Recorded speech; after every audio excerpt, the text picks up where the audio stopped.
All right, Shalom. First and foremost, I want to give all praise, all honor, and glory unto Yahweh, Bahashem, Yahweh Shai, Baharachak Kwadash. Double honors, the apostles and elders of Great Millstone who teach and rule well. And peace and salutations to the hopeful elect pushing this gospel amongst the four winds with truth and sincerity. To you I say Shalom. This is your brother Parathon with another lesson. I'm going into the parable of the rich man. All right, soon to Luke 12. And basically, what we consider a good life, what Yahweh Shai, what he pushed, it didn't have anything to do with worldly wealth, everything spiritual, right? Striving from striving for the incorruptible crown to setting our treasures in heaven. All right, everything is spiritual, or works, striving for that, working for that penny, man, to put in that spiritual bank account. Lord willing, we endure unto the end and get that payoff, just that crown of life. Right, Lord willing. But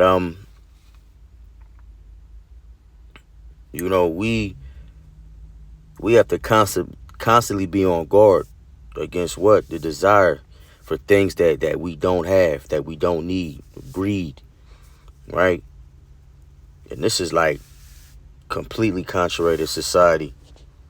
Saying that Esau, he controls the media, right? It's just his blessing is the fatness of the earth, the sword that he lives by.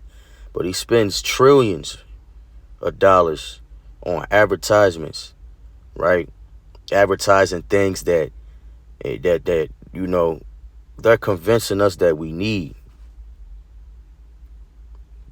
Products and cars and clothes that will make us happier, that would be thinking that we can buy happiness, right?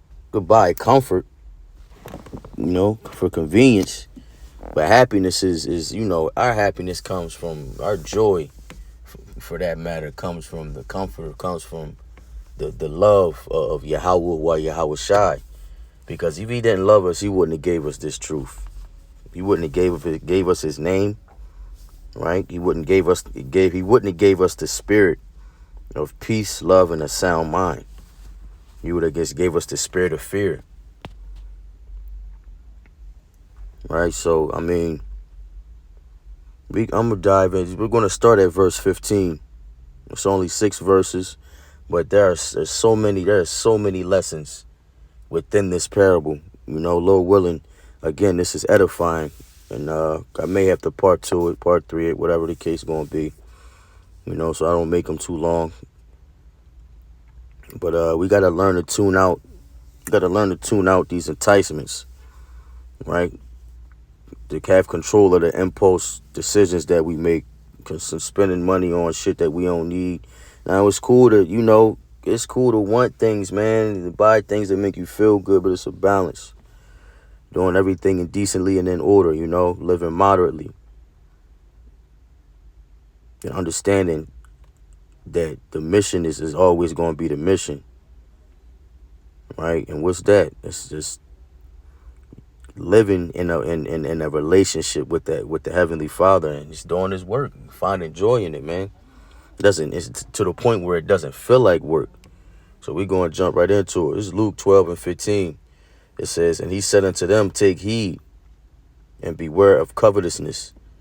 For a man's life consisteth not in the abundance of things which he possesseth.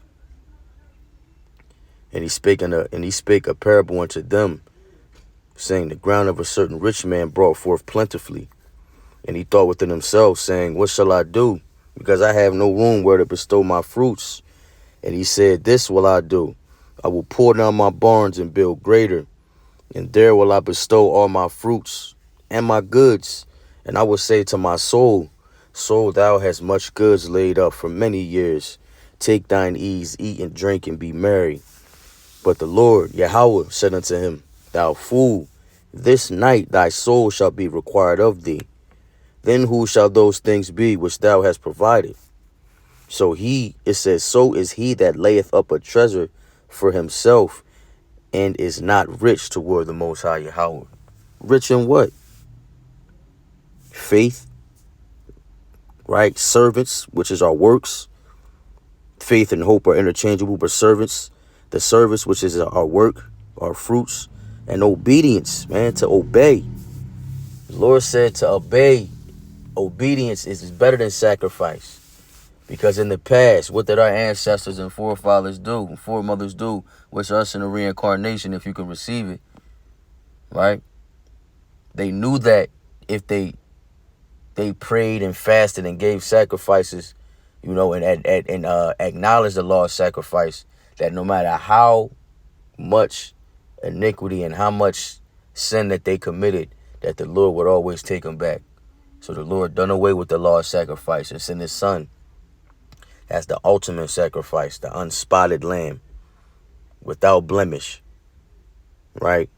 And now we are in a mercy period, a grace period, to where, like, hey, the whole nation is not going to be saved in this first go round. The whole nation of Israel is straight. Let me rephrase that. But they're going to be straight through the loins of the elect, the 144,000. Not to get too off topic, but just to give the lesson some context, right? 12,000 from each tribe and the 1/3, okay? They're going to save the 2/3, being brought back to the loins of the elect in the kingdom. Lord willing, we endure unto the end. Right, so the elect, they're rich toward the Most High. They're rich toward the Heavenly Father. They understand the mission. Lord willing, we are them. So let's break these verses down. Let's break this parable down. All right, let's go back to verse 15. It says, and take heed. Take heed and beware of covetousness. To covet is to want something that's not yours. To want something that belongs to someone else. For a man's life consisteth not in the abundance of the things which he possesseth. Okay? And that's facts. This shit, we can't take it with us. Naked in my womb, naked out of the womb I came, and naked shall I return, man. It was roughly paraphrasing from the wise words of Job. All right? Precept to this is, actually, we could, I'm going to jump back to Luke 8. This is the parable of the seeds. And I went into this a few weeks ago.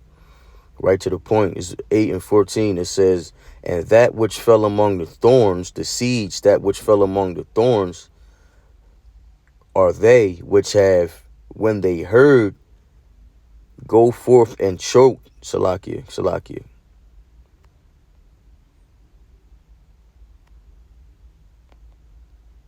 Verse 13.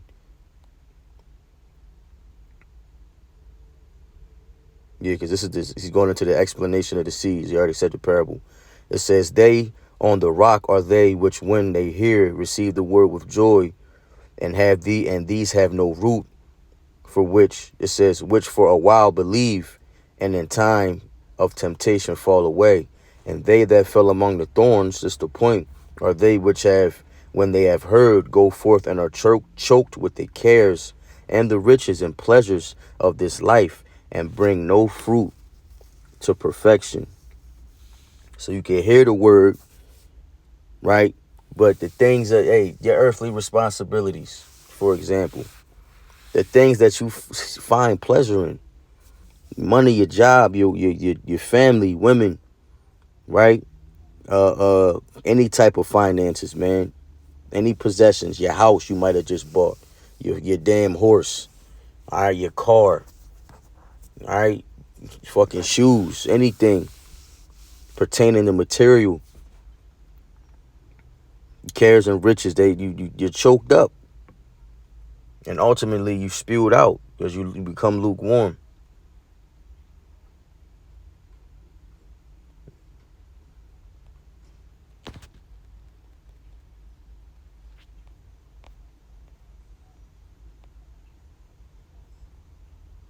All right.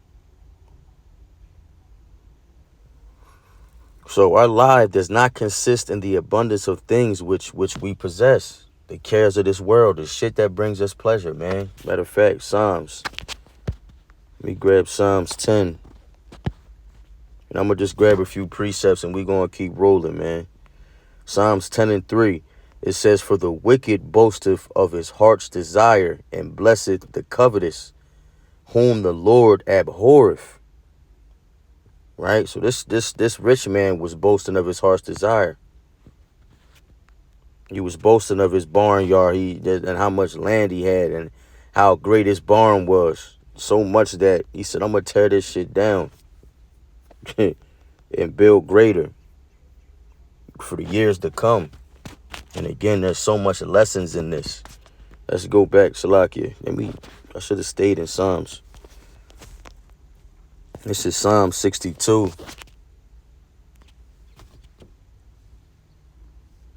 And 10. Trust not in oppression, and become not vain in robbery. It's the point. If riches increase, set not your heart upon them. Right? So your riches increase, stay humble.